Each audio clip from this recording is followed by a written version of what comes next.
Hey all, it's David Ducker coming back at you, and today we're going to be talking about fantasy versus sci-fi. It's the eternal battle. Star Wars versus Lord of the Rings, but not really. So what I'm going to be talking about is why to choose which. Why should you choose fantasy over sci-fi? Why should you choose sci-fi over fantasy? The pros and the cons. And this is just my opinion. It'll be a very limited, condensed format, or else I'll be on here for 4 hours, and that's not going to happen. So I was thinking about this, I was discussing it on some of the boards on Role Players Anonymous, excellent forum on Facebook. If you want to get some RPG discussion, hit up Facebook, grab Role Players Anonymous, join the group, join the conversation. You can yell at me there, I'm there all the time. And many other intelligent people as well, which may or may not include myself in that. That'll depend on your opinion. But sci-fi versus fantasy. So, and this to a degree will extend to other genres. It's just these are as far apart as we can get. I mean, fantasy and the Western or swashbuckler or samurai, they're pretty close as genres, even pulp to a degree, superhero, it's all going to fall on that end of the spectrum. And sci-fi, you're also going to then have, your cyberpunk, your military sci-fi, your planetary romance. You're going to have, like maybe an alien invasion, a zombie apocalypse, conspiracy theory, spy games. You got, just generic action games. You want to play G.I. Joe, the role-playing game, that would fall closer on the spectrum of sci-fi. But to me, the big differences are in the politics, or in how the world is organized. Because this has effects on your game, or it should. It definitely does on my game. So when you look at fantasy games, they're about people. If you don't like the king, then you don't like the king. You'll have personal issues with people, and that's awesome. That's dramatic. It's exciting. I mean, that's what superheroes and westerns are made out of as well. I don't like you. You're badass. I'm badass. We're gonna fight. That's it. That's the drama. That's all you need. That's awesome.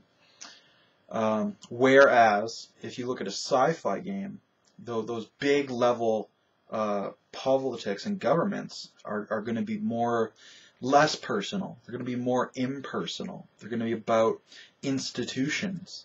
And these institutions are so complex, they can't be personified in one man anymore, usually. For example, it could be the difference between, I like private industry. I think private industry is the way to keep our government and our country healthy, the people happy, and raise their standard of living up. We'll privatize everything, and I'm going to work towards this. So I'm going to work with my institution to do that, and the enemy is going to be another institution, and their point of view is going to be they love communism, perhaps. They think that everyone should work the same amount. Everyone should gain the same amount of benefit from that. It's fair. It's justice. Because the guy pumping gas, the guy making fries at McDonald's is working just as hard as some bigwig banker or editor at a newspaper or or the general of an army, perhaps. That they're working as hard as they can, and that should be equal because they believe in justice and social justice.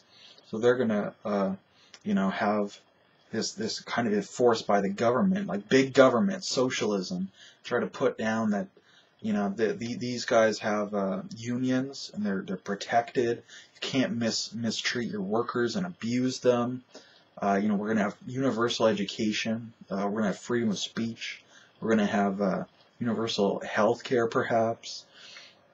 A universal welfare guarantee, just in case someone loses their job, we'll take care of them. We won't have people starving and dying just because they're too poor. So they're going to move with their institution to try to put this into action. Their political party, their media network, whatever it is, right? So the clash is not a clash of people. It's not I hate you and you hate me and we're going to fight. It's a clash of ideas because the institutions are so big that one person is not going to sum it up usually. So it's not the idea of two people fighting. It's the idea of it's the idea of two ideas clashing like that. And the human drama is going to be these people, individual people, because that's always going to be what you want out of your story. It's a people. It's great to explore ideas, but you have to do it through people. So what you want to do is tell that story of the person and why he believes what he believes. And what is he willing to do to make it happen and to change the world, or maybe keep the status quo if he thinks that the world is already great, if he's just trying to keep the status quo, protect that. So these are themes you can explore in sci-fi that you can't really explore in fantasy because the fantasy world is not that complicated. In the sci-fi world, you have big news media, you have big government, you have big military institutions, not just a man, a warlord, like the warlord of the powers of pain leading an army, but you have an institution of military expenditure. And you have the economy is so much more complicated, more complex than a fantasy world economy when you have industrialization and mechanization, possibly even of the military, whatever you want to do there. So the world is so complex, we can explore these real world issues, real world ideas. If somebody's buying off the media to portray them as a hero, or if somebody is, privatized the prison industry, and now they're lobbying to put a lot of people in prison, because they make money out of people being in prison. So we can explore these complicated ideas and themes in a sci-fi game that we can't necessarily explore in a fantasy game because there just aren't those institutions. I mean, in the real world, we have to deal with these institutions. So it can help to look at them from different perspectives and to look at the people who support them. It could even be something like atheism versus religious extremists. That could be your campaign.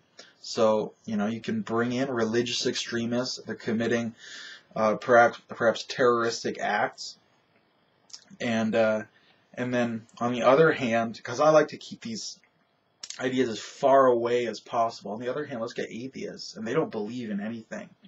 They don't believe in religion at all. So you really get to hear both sides of the story.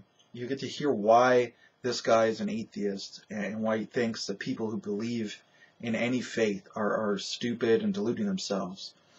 And then we'll get to hear it from the point of view of the religious fanatic and why he believes, because he feels it in his heart and he knows that it's true, and because perhaps it saved his life.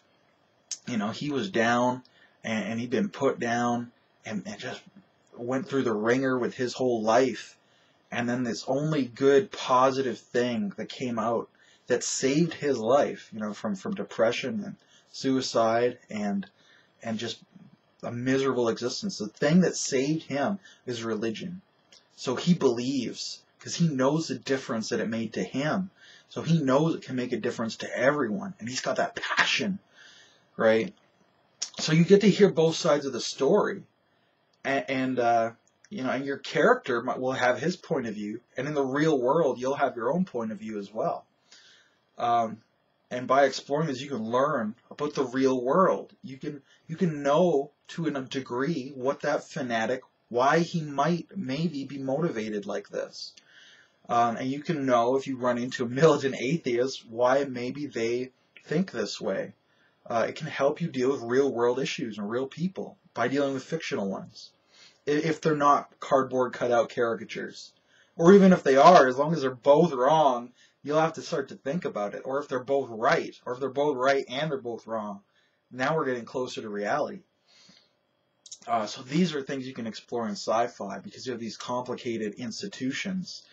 You have a big church, or you have a scientific conglomerate that also promotes atheism, perhaps, or a cult of personality that preaches atheism and humanism as their religion. They won't call it religion, but they're trying to set up a cult of personality.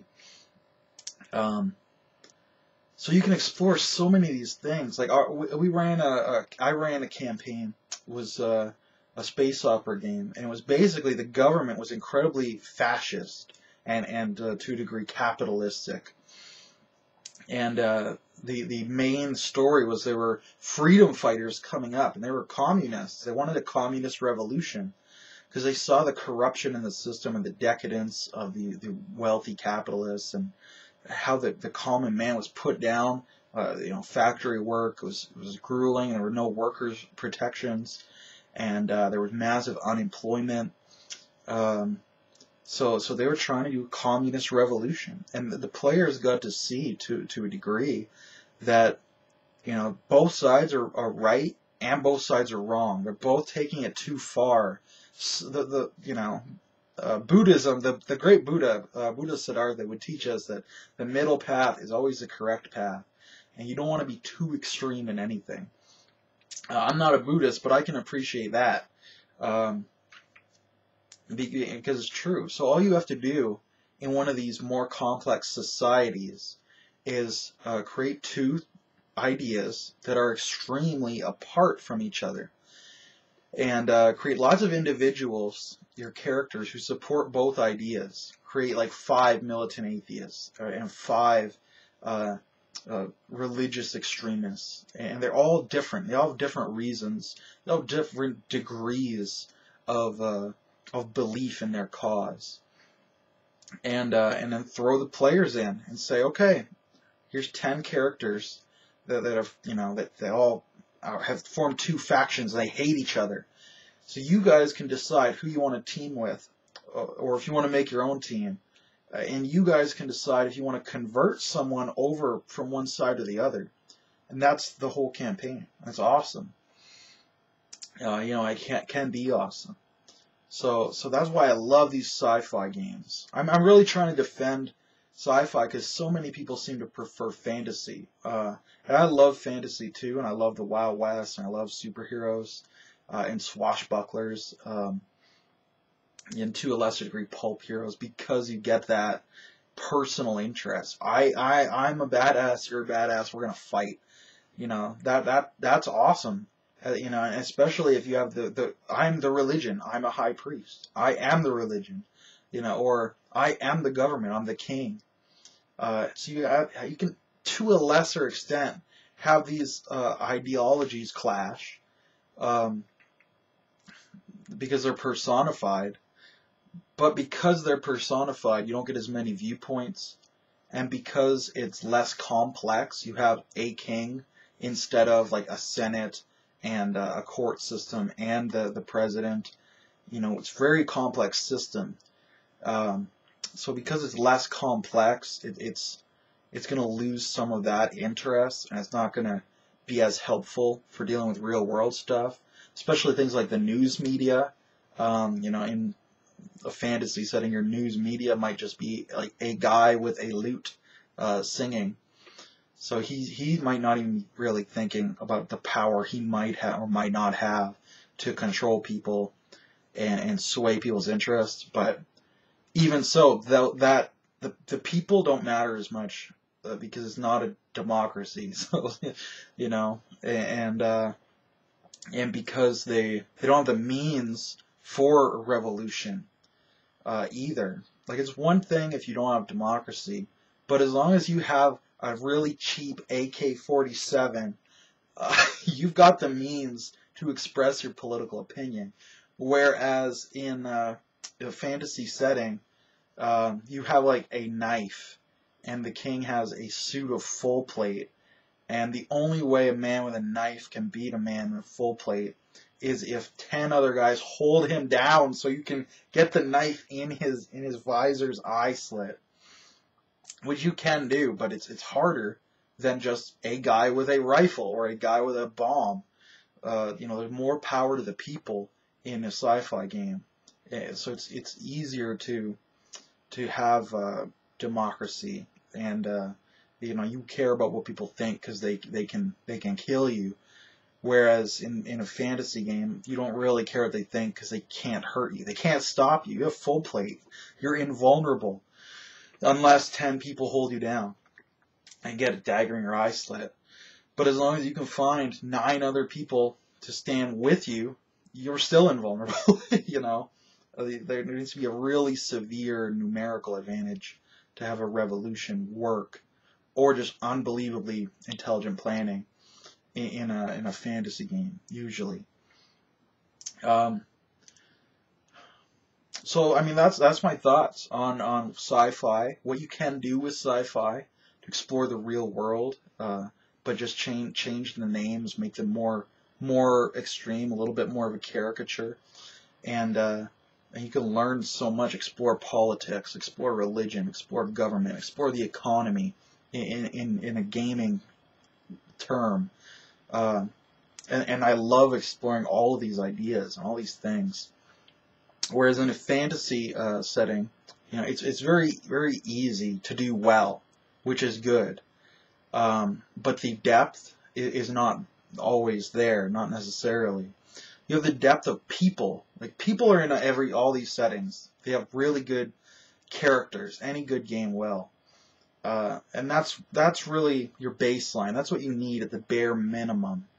And for fantasy, you can't go much beyond that bare minimum. And you don't need to. You really don't. It's all about people. But for sci-fi, or a modern game, a conspiracy theory, a spy game, you can NASCAR, the role-playing game, and explore corporate sponsorship and stuff like that. You play as a racing team, whether it's NASCAR, Formula One, or if you got hover cars, or pod racing. That'd be an awesome game. I'll run it someday, but you can explore more depth. And so there's a baseline, but you can go so much deeper with sci-fi and get so much more philosophical and ideological input back out of it. So I really love those games because of that depth. And I really love fantasy because of its simplicity. Excuse me if I'm stuttering, but I love fantasy for its simplicity. Because you can really cut right to the issue. I'm badass, you're badass. We don't like each other, we're gonna fight. That's awesome. Spend 2 sessions exploring why each of these guys are badasses, and then have 2 more sessions where you get ready for them to fight, and then 2 sessions where they fight, and you got two months of gaming. It's gonna be awesome. And usually you'll have 2 big factions again. They're both badass, and they both have 5 badasses, and the players are all badass, and they get to pick which side, and they get to try to convert people. That's like all of my campaigns have like this basic formula. 2 sides don't get along, they're gonna fight. The PCs pick a side, and they try to convert people, or try not to drive people away, and that's the campaign, just the story of this clash, whether it's a clash of people in a fantasy game, or whether it's a clash of ideas in a sci-fi game. But I think you'll get more out of the clash of ideas. So I encourage you to check out settings and genres that allow you to get some ideas and get some thought out of it. So those are my thoughts for today. Hope everybody has a good day. Cheers.